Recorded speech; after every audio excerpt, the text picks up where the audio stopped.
Hello students, welcome to online study classes of Vancouver International School.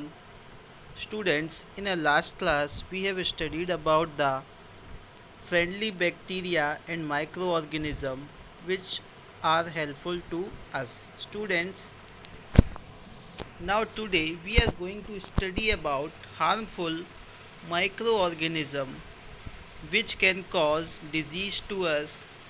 We will discuss about the various diseases which are caused by these microorganisms.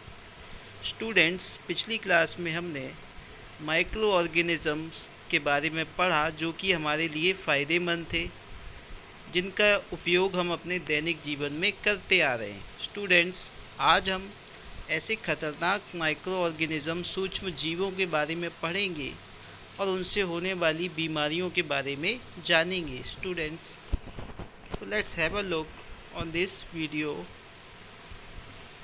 Micro organism हर जगह पाए जाते हैं, चाहे वो हमारा कमरा हो, whether it is our room, whether it is our market, roads, it is found on the plants, पेड़ पौधों पर, जानवरों पर, even on any living organisms. इसके अलावा apart from this micro organism are also found on our food. जो हम खाना खाते हैं उस पर भी माइक्रो ऑर्गेनिज़म होते हैं। यहाँ तक कि हमारे मुंह में जो लार यानी सलाइवा होता है उसमें भी बैक्टीरिया और माइक्रो ऑर्गेनिज़म होते हैं। Students, some bacteria are helpful for us. कुछ ऐसे बैक्टीरिया और माइक्रो ऑर्गेनिज़म हैं जो हमारी हेल्प करते हैं भोजन को पचाने में। ठीक है, कुछ ऐसे भी हैं जिसका जैसा कि हमने पहले पढ़ा था। Students, in a last class we have studied that bread बनाने के लिए बैक्टीरिया का यूज़ किया जाता है, दही जमाने के लिए लैक्टोबैसिलस नाम के बैक्टीरिया का यूज़ किया जाता है। हेल्पफुल माइक्रो ऑर्गेनिज़म जितने भी थे उनका यूज़ चीज़ें बनाने के लिए, दवाइयों के तौर पर, और ये एनवायरनमेंट को क्लीन करने का काम करते थे। So students, as I have told you, जैसा कि मैंने आपको बताया, आज हम हार्मफुल यानी कि नुकसानदायक माइक्रो ऑर्गेनिज़म के बारे में पढ़ेंगे। तो इनकी वजह से हमारा खाना जो है ख़राब हो जाता है। ये हमारे लेदर के चीज़ों को नुकसान पहुंचाते हैं। Apart from this, not only humans, केवल इंसानों को ही नहीं, ये जानवरों और पेड़ पौधों को भी नुकसान पहुंचाते हैं। स्टूडेंट्स, आई होप आपको इतना समझ में आया होगा। Students, now we are going to study about pathogenic micro organism. Students, those micro organism which cause disease to humans are called as pathogens.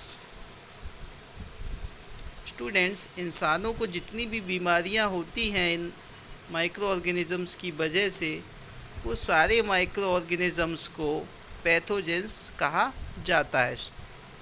आप देख सकते हैं students, bacteria and micro organism are found in every places. So students, these pathogens can affect you by having the harmful food, यानी कि नुकसानदायक खाना खाने से आपको पैथोजेंस का अटैक्स हो सकता है। माइक्रो ऑर्गेनिज़म आपकी बॉडी में या तो खाने के थ्रू, पानी के थ्रू, आइदर बाई एयर, हवा के द्वारा भी ये आपकी बॉडी के में एंटर करते हैं। Apart from this students, some disease causing pathogens can also transfer to other person by physical contacts. इसके अलावा स्टूडेंट्स, ये बीमारी फैलाने वाले पैथोजेंस, जो कि अभी हम कोरोना का भी इसमें एग्जांपल ले सकते हैं, ये या तो फिज़िकल कांटेक्ट से, यानी कि जब हम एक दूसरे के नज़दीक आते हैं, या फिर पानी के थ्रू, एयर के थ्रू, और भोजन के थ्रू, यानी कि अगर हम लोग किसी के बीमार व्यक्ति के कांटेक्ट में आते हैं, उसके संपर्क में आते हैं, तो उसके जो पैथोजेंस है वो हमारी बॉडी में भी एंटर कर सकते हैं students. Apart from this, air के थ्रू जैसे कोई व्यक्ति छींकता है तो हवा के द्वारा भी पैथोजेंस हमारे ऊपर अटैक कर सकते हैं। इसके अलावा स्टूडेंट्स, वाटर के थ्रू माइक्रो ऑर्गेनिज्म हमारी बॉडी में जा सकते हैं।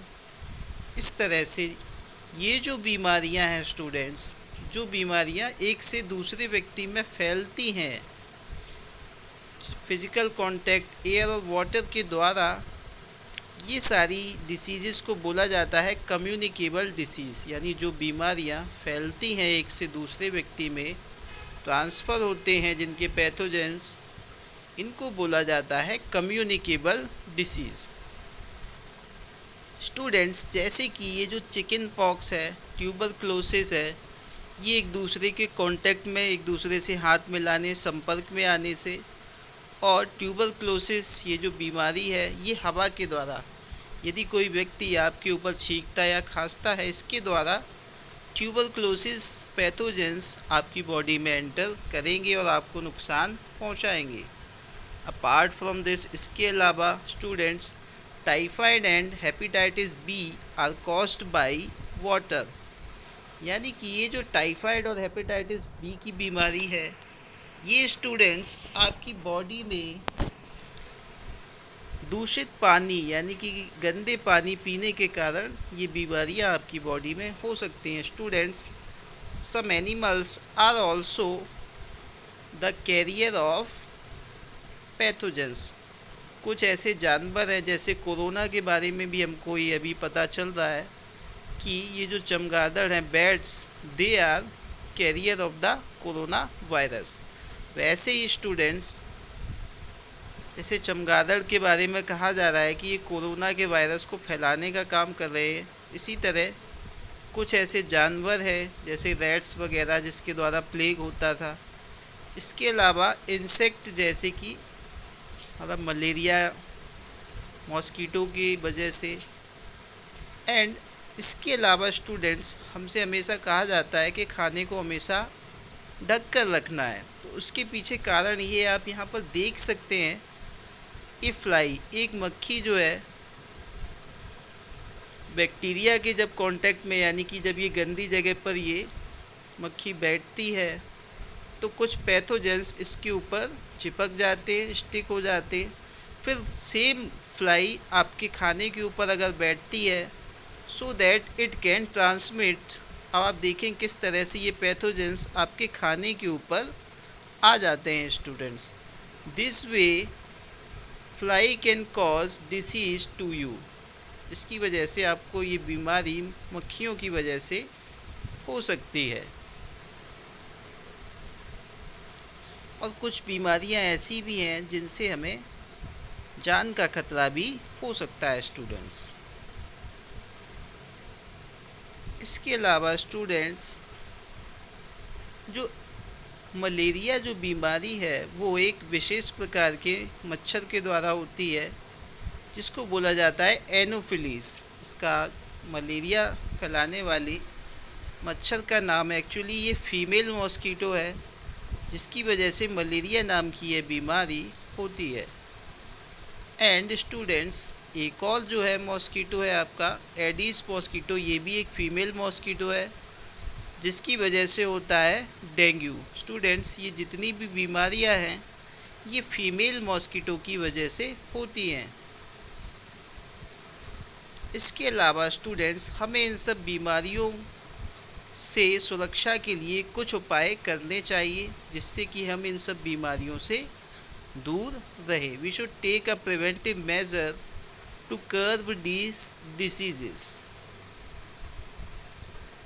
स्टूडेंट्स, माइक्रो ऑर्गेनिजम्स इन बीमारियों से बचने के लिए हमें कभी भी जो व्यक्ति संक्रमित है यानी इन्फेक्टेड पर्सन है जिसको बीमारी हुई है, हमें उसकी चीज़ों को नहीं छूना चाहिए, उससे प्रॉपर डिस्टेंस बनाकर रखना चाहिए। स्टूडेंट्स, इसके अलावा we should take vaccine at correct age. हमें सही समय पर उस बीमारी से संबंधित वैक्सीन यानी कि टीका लगवाना चाहिए students. And we should maintain individual sanitation, हमें साफ़ सफाई का ध्यान रखना चाहिए, साफ़ खाना खाना चाहिए। And we should have clean water, हमें साफ़ पानी पीना है और साफ़ खाना खाना है। एंड और आपको क्या करना चाहिए, we should keep our surrounding clean, हमें अपने आसपास का एरिया साफ़ सुथरा रखना चाहिए स्टूडेंट्स, जिससे कि बीमारियां हमारे आसपास नहीं आ सकें स्टूडेंट्स।